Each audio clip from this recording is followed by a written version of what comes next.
beginning and entrance. Brilliant. Branagh was exactly 27 years old.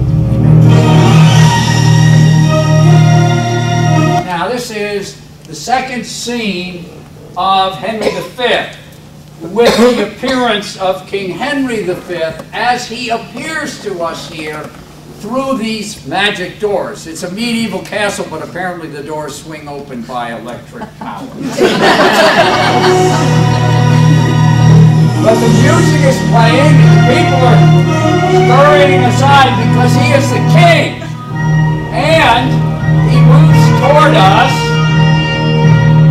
as a figure of tremendous power.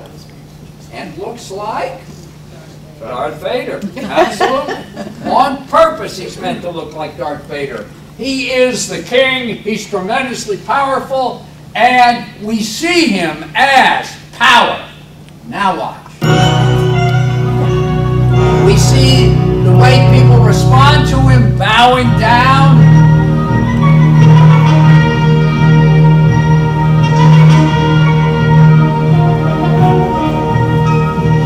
Sits down on the throne so they can sit, and they all sit on the throne. And then we get the king, who doesn't look like Darth Vader at all, and looks to be about 12 years old. And what Branagh's doing here is the same thing Shakespeare's doing. He's talking about the difference between Henry V in his role as king and Henry V as a man who has to establish his power as king and who himself has been a prodigal son for a very long time. So that what we have here is, and Branagh works it perfectly, it looks like, for what it's worth, he hardly can reach the bottom of the throne with his feet. That he looks tiny on that big throne and looks very small and insignificant next to the Darth Vader figure he was just a few moments before.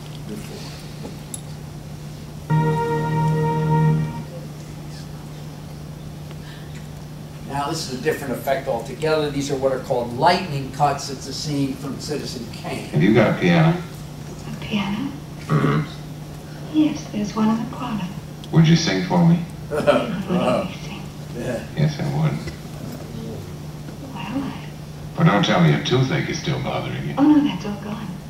This is Citizen Kane falling in love with the woman when he's already married, and he's going to eventually, oh God, she's awful. And she's singing the song, and he thinks it's wonderful, and they're in this little, her apartment, or they're now, and they've gone into the main room where she has an apartment, and he's sitting there enjoying it, and then watch what's done with the camera and the whole set. Though we still hear her singing, lucky we.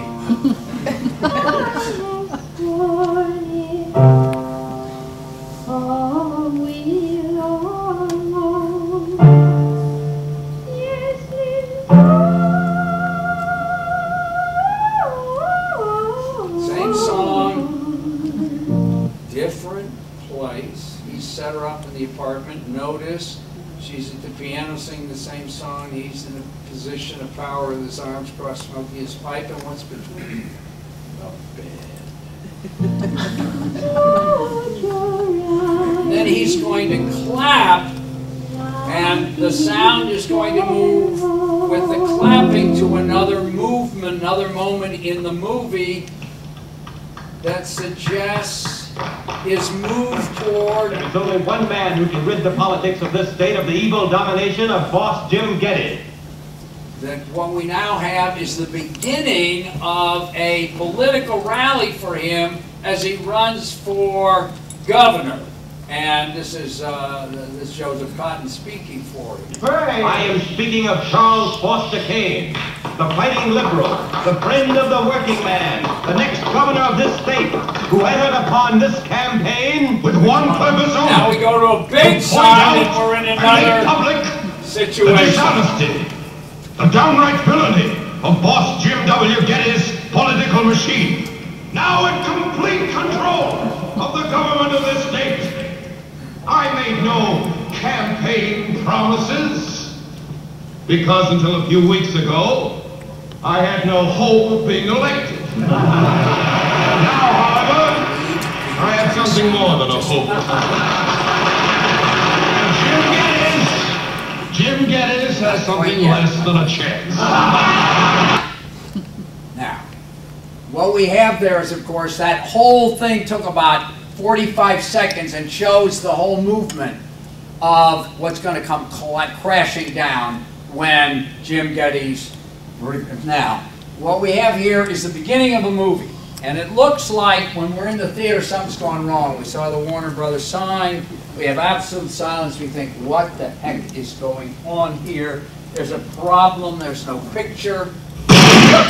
Yeah. Actually, we turn it on.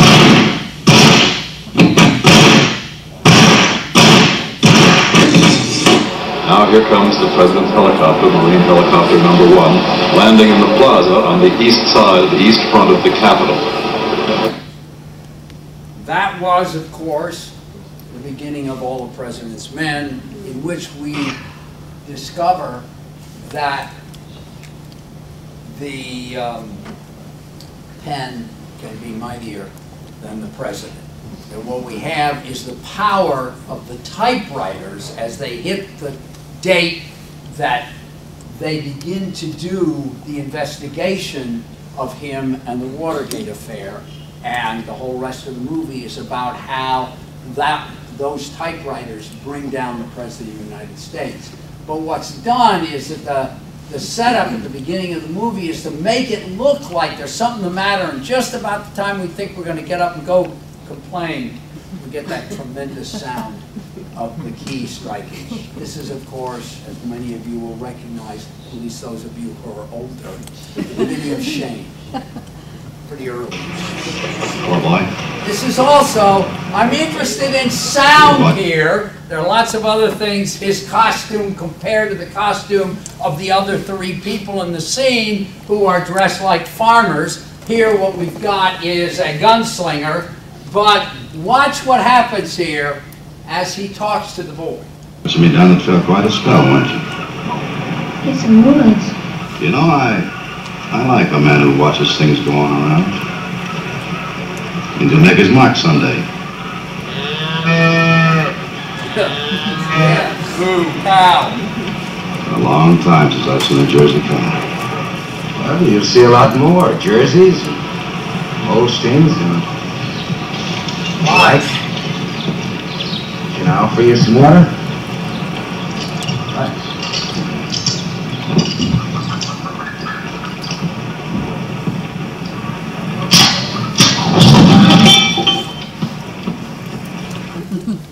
Gunslinger. All he had to do was hear a cocked rifle, and he's ready. It's, of course, a statement about what the Alan Ladd character is going to be like in this film and how he's going to come to be very important in it. But what's set up here is just his response to a particular sound, as Van Heflin's about to tell us. You're a little touchy, aren't you? Joey, you know better than to point guns at people. I wasn't pointing at anybody, Mother. Dean Arthur. You got me snorting, son. Now the last cut from The Graduate, and then there are 2 more cuts in row. Drive down the block. Yeah, you can turn it down. This is, of course, Trouble for Benjamin. Right? The Wicked Witch has gotten in the car instead of Elaine. This is the next day, and she's going to bring an end to his seeing Elaine. But he tries to stand up to her. Oh, sorry. Uh-oh. Oh, can we go back? Is this where we are or no? Well, this is, no, it's jumped ahead. It's the same cut, but I mean, it's the same, yeah, go like that. Keep going, yeah, keep going, way back. That's Very it. beginning. And let's it, okay, that's good. Yeah, go a little further. Sorry, guys.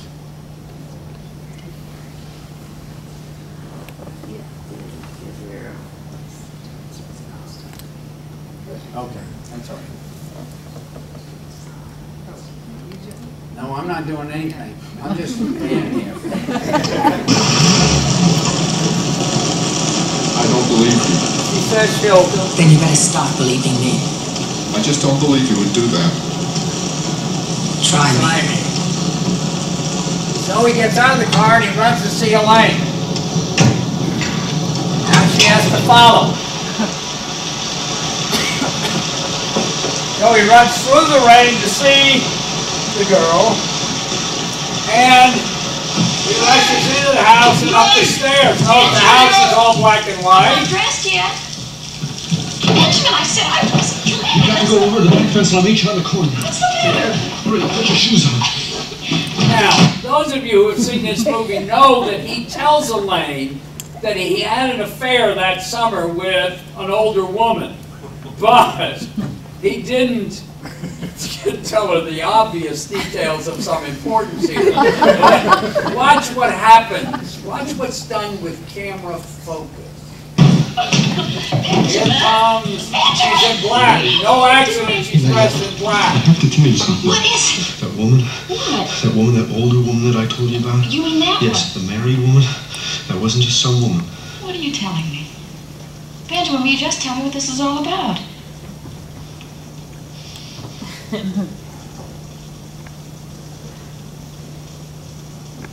Watch the camera. When she turns back, the camera's out of focus. It's not because the cameraman doesn't know what he's doing. It's not because he was focused on Mrs. Robinson, but because watch what happens here slowly.